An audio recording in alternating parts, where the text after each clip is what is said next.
I've been using the iPhone 17 for about a month now as an Android user, and I'll be honest, this is the iPhone the majority of people should be buying. Even the majority of people who normally get a Pro or Pro Max should be seriously considering the base 17 because it is the best base model we have ever had, period. With all the excitement around the Air and the Pro models, I have been living with this phone for a few weeks, not just testing it or comparing spec sheets, and it's clear this is the one to buy. Let me tell you why. Let's kick it off with the design and the build quality. At first glance, the iPhone 17 looks familiar. Same glass back, same flat frame, same overall silhouette, and you know what?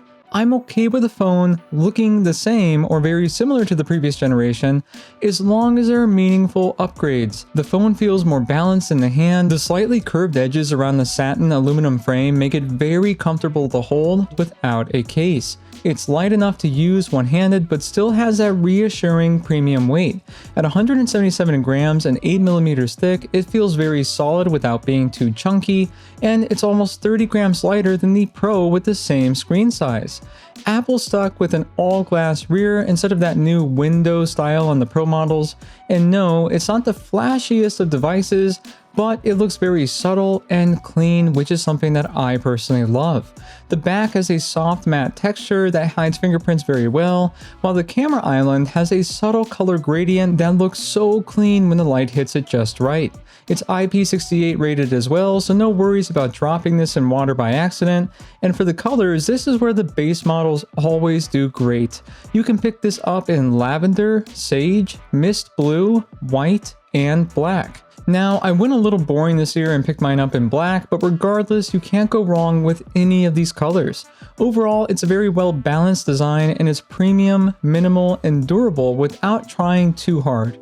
This video is sponsored by MagBack. MagBack's Elite case for the iPhone 17 is easily one of the most versatile cases I've ever tested. The first thing you'll notice, ridiculously strong magnets that let you stick your phone to almost any magnetic surface in any orientation without worrying about it sliding or falling off. Protection-wise, it's built like a tank, drop rated to 6 feet plus, reinforced bezels around the display and camera, grippy sides, microfiber inside, and impact-absorbing corners. There's a built-in kickstand for quick hands-free use, plus a finger loop that folds flat when you don't need it. My personal favorite, the pinky rest, a little cushion that makes long scrolling way more comfortable. In the box, you'll find a tempered glass screen protector, and you can get customizable color accents and a MagStick mount so you can attach your phone to any non-magnetic spots. If you want a case that's tough, functional, and loaded with thoughtful extras, this one checks every single box. Use the discount code 15legends and the link in the description below to get yourself 15% off. Now let's get into a significant upgrade this year, and that's the incredible display. This is possibly one of the biggest upgrades the base iPhone has ever had, and you know what? It is the biggest upgrade to the base model we've ever had.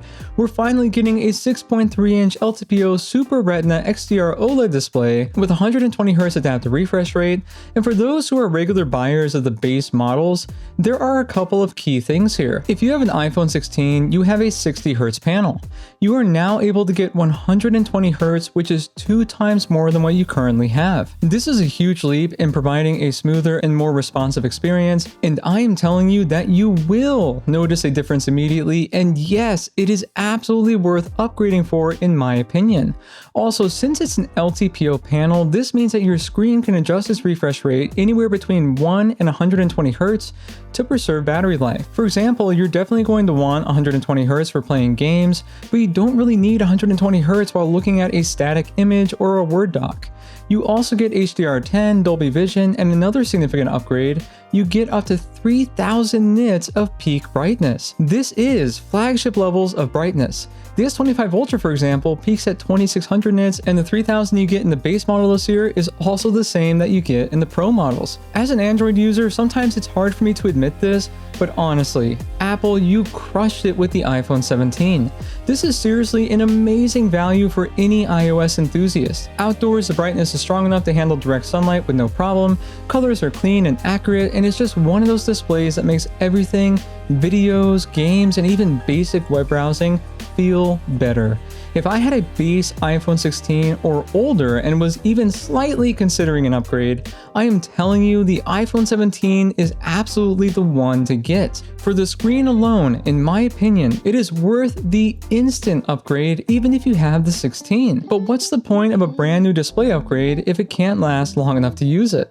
Well, let's talk about the battery life and the charging. The iPhone 17 has a 3692 mAh battery, which sounds honestly a little underwhelming, being only a super slight upgrade to the prior year's 3561 mAh battery on the 16, but Apple worked some serious efficiency magic with a new LTPO display and the A19 chip. I was honestly expecting worse battery life with a higher refresh rate and higher brightness, but on the contrary, on most days, I'm getting around 6.5 to 7 hours of screen on time, and that's with normal everyday use such as talking on my phone, sending messages to family and friends, listening to music for long periods of time, playing on Apple Arcade. I really wish we had something this good on Android, but anyways, and watching YouTube. Please subscribe for more, hit that like button, and hit that new hype feature as well if you're liking this video. And I usually end my day with about 20% or so left, which is right in that sweet spot for an all-day phone. Charging is also improved, even if it's still not going to be as fast as some Android phones that I own. You can get around 50% in 25 minutes, and the full charge going from 0 to 100% is going to take you just over an hour. Wireless charging now goes up to 25 watts with Qi 2 and MagSafe, which is nice, and I still love how awesome MagSafe is. And for the performance, this phone is an iPhone, which means yes, it's fast.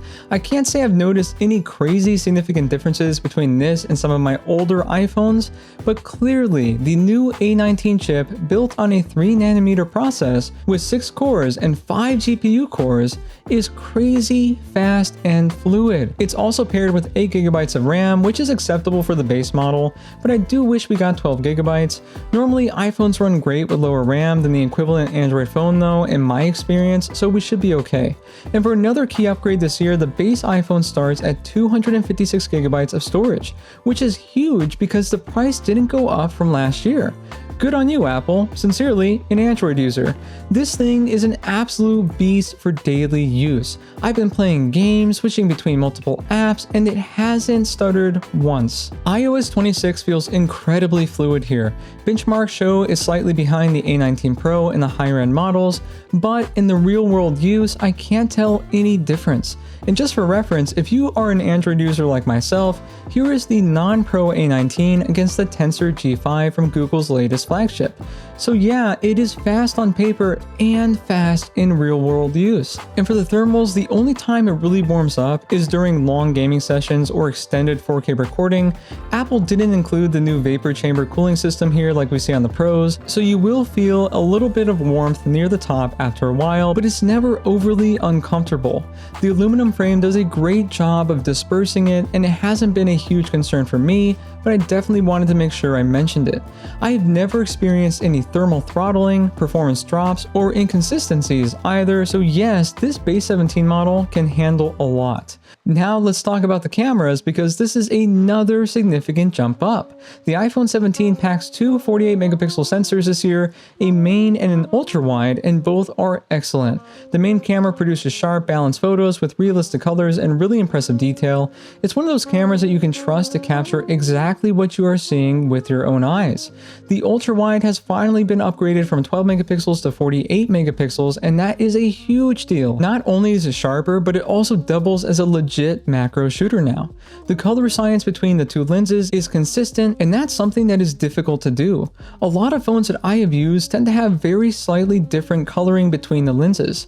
Now, unfortunately, there's no telephoto lens, which I still wish Apple would add to the base models, but I mean, they gave us pretty much everything else that I wanted, so I can't really complain here. But the digital 2x crop from the main sensor is surprisingly clean. It's not pro level zoom, but it's perfectly usable for most shots. Low light is another area where Apple continues to impress. The main camera handles dark scenes with excellent exposure and low noise, while the new image pipeline keeps textures very natural. The ultra-wide struggles a little bit more at night, but it is still a big step forward over last year's model.